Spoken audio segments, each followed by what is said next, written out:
Hello guys, ഇന്ന് നമുക്ക് കോട്ടയം ടൗണിലാണ് ഞങ്ങളിപ്പോൾ. ഞങ്ങൾ എല്ലാവരും ഇങ്ങോട്ട് കൂടെ. ഇന്നത്തെ ദിവസം എന്ന് പറയുന്നത് ഭയങ്കര മഴ ദിവസമായിരുന്നു.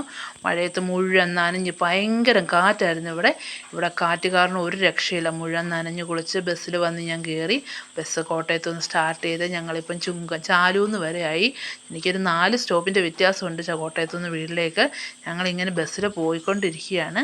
ബസ് ചുങ്കത്തോട്ട് വന്ന് അവിടെ എല്ലാം ഭയങ്കര വെള്ളവും ഇതൊക്കെ കാരണം നമുക്ക് ബസ്സിൽ കാണാൻ പോലും മേല. ഭയങ്കര മഴ കാരണം മഴയും നല്ല കാറ്റുമാണ്. ചേട്ടൻ ഇടയ്ക്കിടയ്ക്ക് വണ്ടി നിർത്തിയൊക്കെ ഇട്ടാണ് ബസ് പോകുന്നത്. നമ്മുടെ ഈ ചാനൽ കാണുന്നവർ ആ കൂട്ടത്തിലൊന്ന് സബ്സ്ക്രൈബ് ചെയ്തുകൂടെ പോണേ. നമുക്ക് സബ്സ്ക്രൈബ് ചെയ്താലേ കയറാൻ പറ്റത്തുള്ളൂ. പിന്നെ നമ്മുടെ മഴ കാരണം നമ്മളിങ്ങനെ മഴയത്ത് ഇങ്ങനെ നടന്ന് ബസ്സിൻ്റെ ഫ്രണ്ടിലിരിക്കുക. എല്ലാ വശത്തും ഷട്ടർ ഇട്ടിരിക്കുന്നതുകൊണ്ട് വെളിയിലൊന്നും കാണത്തില്ല. ഫ്രണ്ടിലാണ് ഞാൻ വന്ന് നിൽക്കുന്നത്. അപ്പോൾ ഇങ്ങനെ ഫ്രണ്ടിൽ കാണാം ചുങ്കം പള്ളിയുടെ അവിടെയാണിപ്പം. പള്ളിയുടെ അവിടെ ആയപ്പോൾ നല്ല കാറ്റായിരുന്നു. അപ്പോൾ ചേട്ടൻ കുറച്ച് നേരത്തേക്ക് വണ്ടി ഒന്ന് നിർത്തിയിട്ട് വണ്ടി നിർത്തിയിട്ടിരിക്കുക ഇവിടെ ഒന്ന് കാറ്റൊന്ന് കുറയാനായിട്ട്. അപ്പം കാറ്റ് കുറഞ്ഞ് ഞങ്ങളെന്നാൽ പോകാം എന്ന് ഓർത്തിങ്ങനെ ഇരിക്കുകയാണ്. ചുങ്കംകാരൊക്കെ ഇത് കാണുന്നുണ്ടോ എന്നറിയത്തില്ല. കാണുന്നവരൊക്കെ ഒന്ന് സബ്സ്ക്രൈബ് ചെയ്യണേ, എന്നാലേ ഉള്ളൂ നമുക്കിത് മുമ്പോട്ട് പോകാൻ പറ്റത്തുള്ളൂ. സബ്സ്ക്രൈബ് ചെയ്താൽ മാത്രമേ നമുക്ക് മുമ്പോട്ട് പോകാൻ പറ്റത്തുള്ളൂ. എല്ലാവരും സബ്സ്ക്രൈബ് ചെയ്ത് സപ്പോർട്ട് ചെയ്യണം. പിന്നെ നമ്മൾ വീണ്ടും വണ്ടി സ്റ്റാർട്ട് ചെയ്ത് മഴ ഇരുട്ടാണ്, ഭയങ്കര ഇരുട്ടായി. ഒരു 6 മണി ആയില്ല, 5:45 ആയതേ ഉള്ളൂ. എങ്കിലും ഒരു 7 മണി ആയതുപോലെയാണ് ഇപ്പോഴത്തെ അന്തരീക്ഷം. 7 മണി ആയെന്ന് തോന്നുന്നു. അതുപോലെ ഇരുട്ടായി. അവിടെ നമ്മളിപ്പം ബസ്സിൽ ഇങ്ങനെ പോയിക്കൊണ്ടിരിക്കുകയാണ്. ബസ് ഇപ്പം സ്റ്റാർട്ട് ചെയ്ത് കുറച്ച് നേരം നിർത്തിയിട്ടിരിക്കുകയായിരുന്നു. എന്നിട്ട് കാറ്റ് കാരണം ബസ് പിന്നെ പോകാം എന്ന് പറഞ്ഞ് സ്റ്റാർട്ടാക്കി പോയി. ഫ്രണ്ടിൽ നിന്ന് ഓപ്പോസിറ്റ് വരുന്ന വണ്ടിയുടെ വെട്ടം കാരണം കുറച്ചൊക്കെ കാണാനൊരു ബുദ്ധിമുട്ടുണ്ടായിരുന്നു. എങ്കിലും ആ ചേട്ടൻ പതുക്കെ വണ്ടി ഇങ്ങനെ ഓടിച്ച് നമ്മുടെ സ്ഥലത്തേക്ക് പോയിക്കൊണ്ടിരിക്കുകയാണ്. അപ്പം 2-3 സ്റ്റോപ്പിൻ്റെ ഒരു വ്യത്യാസം കൂടി ഉണ്ട് ഇനി.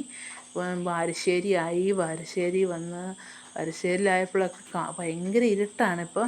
ഇരുട്ടാണെങ്കിലും പതുക്കെ ചേട്ടൻ വണ്ടി വിട്ട് പോകുന്നുണ്ട്. മഴയുണ്ട്, ഇടയ്ക്കിടയ്ക്ക് ഇടി കുടുങ്ങുന്നുണ്ട്, ഭയങ്കര കാറ്റും. മഴയും ഇടിയും കാറ്റും കൂടി നമ്മുടെ ഇത് കുറേ നാളുകൾ കൂടിയിട്ടാണ് ഇതുപോലൊരു അന്തരീക്ഷം. ഒരു 4 മണി കഴിഞ്ഞപ്പം തന്നെ കോട്ടയം ടൗൺ മുഴുവൻ ഇരുണ്ട്. പക്ഷേ ഇത്രയും ഇരുണ്ട ഒരു അവസ്ഥ ആദ്യമായിട്ടാണ് വരുന്നതെന്ന് തോന്നുന്നു. അതുപോലെ 4 മണിയൊക്കെ ആയപ്പം തന്നെ ഭയങ്കര ഇരുട്ടായിട്ട് വെട്ടവും പിന്നെ കുറച്ചൊക്കെ ഇപ്പോൾ സ്ട്രീറ്റ് ലൈറ്റിൻ്റെ കുറച്ച് വെട്ടമൊക്കെ കാണാം. ഇപ്പം നമ്മൾ ബസ്സിലിരിക്കുന്നതുകൊണ്ട് കുറച്ച് വെട്ടമൊക്കെ കാണുന്നേ ഉള്ളൂ. പക്ഷേ വെളിയിലിറങ്ങി കഴിയുമ്പോൾ ഭയങ്കര ഇരുട്ടാണ് അവിടെ. എങ്കിലും നമുക്ക് ഉള്ള വെട്ടത്തിൽ അങ്ങനെ അങ്ങ് പോയിക്കൊണ്ടിരിക്കുകയാണ്.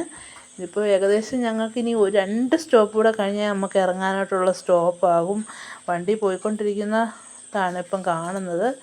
നിങ്ങളിത് കാണുന്ന കൂട്ടത്തിൽ കാണുന്നവരൊന്ന് സബ്സ്ക്രൈബ് ചെയ്യണേ. സബ്സ്ക്രൈബ് ചെയ്ത് ലൈക്ക് അടിച്ച് കയറി വരണേ. എന്നിട്ട് നമ്മൾ ഇപ്പം ഏകദേശം കുടയമ്പടി ആകാറായിട്ടുണ്ട്. കുടയമ്പടിയിലോട്ട് വണ്ടി പോയിക്കൊണ്ടിരിക്കുകയാണ്. ഏകദേശം ഞങ്ങൾക്ക് ഇറങ്ങാനായിട്ടുള്ള സ്റ്റോപ്പൊക്കെ ആയി വരുന്നു. നമ്മുടെ വണ്ടിയിൽ സാധാരണ ഞങ്ങൾ എല്ലാ ദിവസവും വരുമ്പോൾ വണ്ടിയിൽ പാട്ടൊക്കെ വെച്ച് നല്ല ഓളമൊക്കെ ആയിട്ടാണ് വണ്ടി വരുന്നത്. പക്ഷേ ഇന്ന് വെളിയിലത്തെ മഴയും ബഹളവും ഒക്കെ കാരണം പാട്ടൊന്നും വെക്കാനായിട്ടുള്ള ഒരു അവസ്ഥയായിരുന്നില്ല. ഭയങ്കര മഴയും കാറ്റും, കരണ്ടും ഒന്നുമില്ല. അതിൽ നമുക്ക് ഇപ്പം കൊടയമ്പടിയായി. കൊടയമ്പടിയിൽ കോട്ടയം ഹോട്ടലിൻ്റെ നേരെ സ്റ്റോപ്പാണ്. അവിടെ വന്ന് നിർത്തി വണ്ടി. അടുത്ത സ്റ്റോപ്പിൽ വന്ന് ഞങ്ങൾക്ക് ഇറങ്ങാനുള്ള സ്റ്റോപ്പായി. ഇതാണ് പാണ്ഡവം.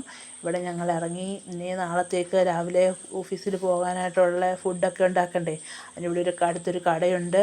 ആ കട രായൻചേട്ടൻ്റെ കട.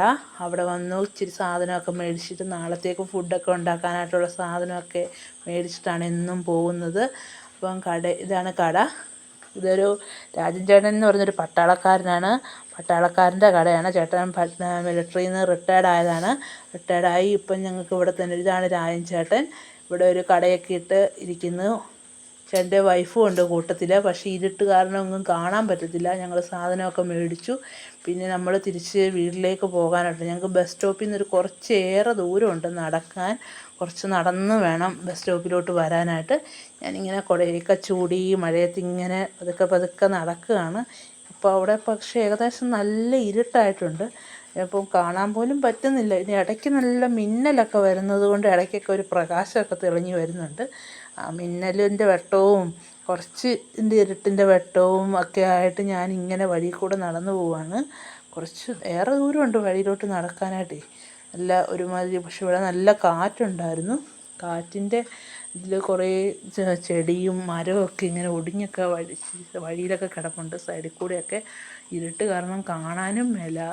എങ്കിലും ഞാനിങ്ങനെ പതുക്കെ, എവിടെയൊക്കെ കുഴിയിൽ വെള്ളമൊക്കെ ഉണ്ട്. ഇടയ്ക്കിടയ്ക്ക് നല്ല മിന്നലുണ്ട്. മിന്നലിൻ്റെ വെട്ടം അടിക്കുമ്പോഴാണ് കുഴിയൊക്കെ കാണാൻ പറ്റത്തുള്ളൂ. അപ്പോൾ ആ കുഴി കൂടെയൊക്കെ ചില സ്ഥലത്തൊക്കെ വരുമ്പോൾ ഒരുമാതിരി പ്രകാശവും കാണുന്നുണ്ട്. എന്നാലും ഇരുട്ടത്ത് ഇങ്ങനെ നടന്നൊക്കെ ഞങ്ങളിങ്ങനെ വഴി കൂടെ ഇങ്ങനെ അങ്ങോട്ട് പോവുക. നിങ്ങളിത് കാണുന്നവർ ദയവ് ചെയ്ത് സബ്സ്ക്രൈബ് ചെയ്യണേ. എല്ലാവരും സബ്സ്ക്രൈബ് ചെയ്താലേ നമുക്കും കയറാൻ പറ്റത്തുള്ളൂ. എല്ലാവരും കാണുന്നവരൊന്ന് സബ്സ്ക്രൈബ് ചെയ്ത് കൂട്ടത്തിൽ കയറ്റണേ. ഞങ്ങളിങ്ങനെ വഴിയുടെ സൈഡിൽ കൂടെയൊക്കെ നടന്നു വരുവാണ്. ഞങ്ങളുടെ കുറേയും കൂടി ദൂരമുണ്ട് ഞങ്ങളുടെ വീട്ടിലേക്ക്. ബസ് സ്റ്റോപ്പിൽ നിന്ന് കുറച്ച് നടക്കാനുള്ള ദൂരമുണ്ട്. ഇത് ഞങ്ങളുടെ വീട്ടിലോട്ടുള്ള വഴിയാണ്. ഇവിടെ മുഴുവൻ വെള്ളം കെട്ടിക്കിടക്കുകയാണ്. ഇരുട്ടത്ത് തപ്പിത്തടഞ്ഞ് വരുന്നത് പോലെയാണ് ഇപ്പം വഴിയിലോട്ട് നടന്നു വരുന്നത്. ഇങ്ങനെ നടന്ന് ഞങ്ങളുടെ വീടെത്താറായി. വീട്ടിലോട്ടുള്ള വഴിയാണിത്. അവിടെ കുഴിയൊക്കെ ഉണ്ട്. കുഴിയിലൊക്കെ തപ്പിത്തടഞ്ഞ് വേണം കയറാനായിട്ട്. തപ്പിത്തടഞ്ഞ് ഞാൻ പതുക്കെ ഇരുട്ടത്ത് നടന്നു വരുവാണ്. 6 മണി ആയതേ ഉള്ളൂ. പക്ഷേ എന്തോരം ഇരുട്ടാ, കാണാൻ പോലും പറ്റുന്നില്ല. അങ്ങനെ എൻ്റെ വീടെത്തി. ഇതാണ് ഞങ്ങളുടെ വീട്. വീട്ടിലോട്ട് കയറാൻ പോവാണ്. അപ്പോൾ ഇന്നത്തേക്ക് ഇത്രയേ ഉള്ളൂ. എല്ലാവർക്കും നന്ദി. എല്ലാവരും സബ്സ്ക്രൈബ് ചെയ്യണേ.